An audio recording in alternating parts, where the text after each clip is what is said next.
सिंदरी में दो बड़े कंपनियां हैं। यहाँ पढ़े लिखे युवाएं बेरोजगार हैं, उनके लिए आपके पास क्या योजनाएं हैं? उन कंपनियों में हम लोग जब बन रहा था तब से लगातार कोशिश में है, संघर्ष कर रहे हैं कि यहाँ के लोगों को रोजगार मिले।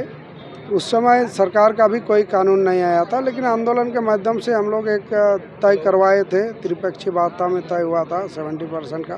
फिर सरकार का कानून आया, उस कानून को अब लागू कराने की ज़रूरत है। तो आने वाला दिन हम लोग 75% को 100% हूबहू लागू कराएंगे और हम लोग का कोशिश होगा कि ये और आगे बढ़े, 100% स्थानीयों को योग्यता के अनुसार काम में रखेंगे। यहाँ के लोग 75% बाहरी जगह पे जाके कार्य कर रहे हैं, उनके लिए क्या योजना है? यहाँ के अवसरों का सृजन का मैंने पहले ही कहा था, सृजन का हम लोग प्रयास करेंगे। जितने अभी जगह हैं उन जगहों पर तो हम लोग प्रयास लगाने का काम करवे करेंगे। इसके अलावा हम लोग कोशिश करेंगे कि यहाँ और उद्योग लगे, रोजगार के और सृजन हो।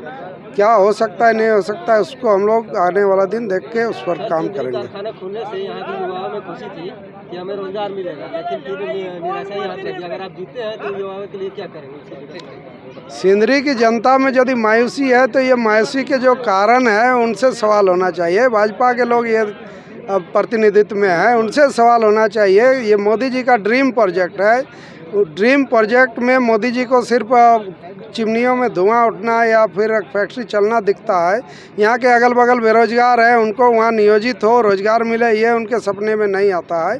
तो हम समझते हैं कि उनको सपने में लाने के लिए हम लोग को ऐसा कुछ करना होगा, लोगों को संघर्ष को तेज करना होगा ताकि सपने में मोदी जी के सपने में आए। या रवानी और धनीधर मंडल भाजपा शामिल हो गई, क्या कुछ नुकसान देख रहे हैं आप इसमें? चुनावी में बहुत कुछ नुकसान नहीं है, लोग मन बना चुके हैं इस बार बदलाव का, और बदलाव की जो बयार बह रही है उसमें कहीं कोई बाधा नहीं है, कोई उसका प्रभाव नहीं पड़ेगा।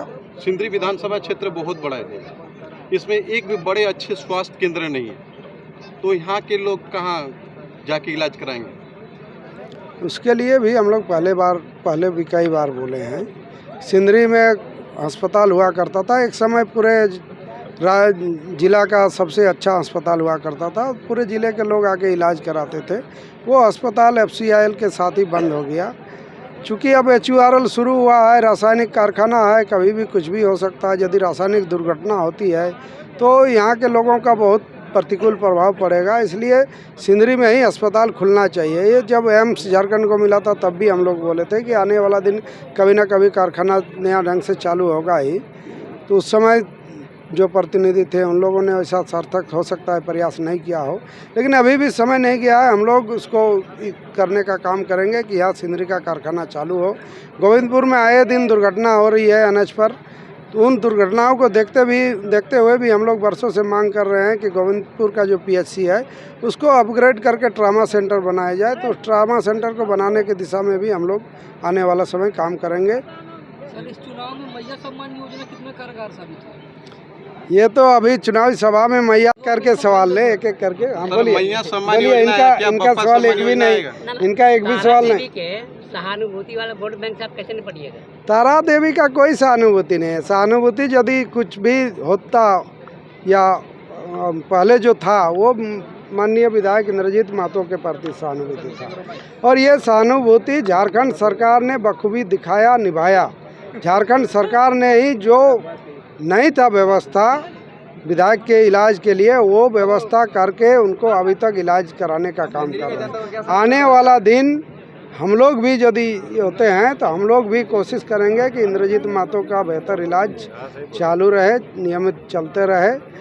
और इसके अलावा जहाँ तक दूसरे सहानुभूति का बात करें, जनताओं का बात करें, तो जनताओं को माने मेडिकल बुलेटिन और ये सब तो छोड़ दीजिए, उनका क्या स्थिति है उसके संबंध में कोई जानकारी नहीं। एक फ़ोटो भी से जब सैकड़ों लोग उनको मिलने हैदराबाद गए, मिलने नहीं दिया गया, तो अब वो स्थिति नहीं है। लेकिन जहाँ तक इलाज की बात है, इलाज को हम लोग अनवरत जारी रखने का सरकार से आग्रह करेंगे। विधवा पेंशन बंद है सर, क्या करना चाहिए? ये तो इसमें केंद्र का भी अंशदान है।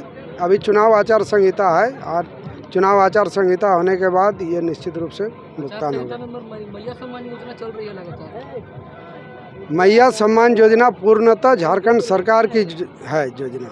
मैंने जो कहा सर वृद्धा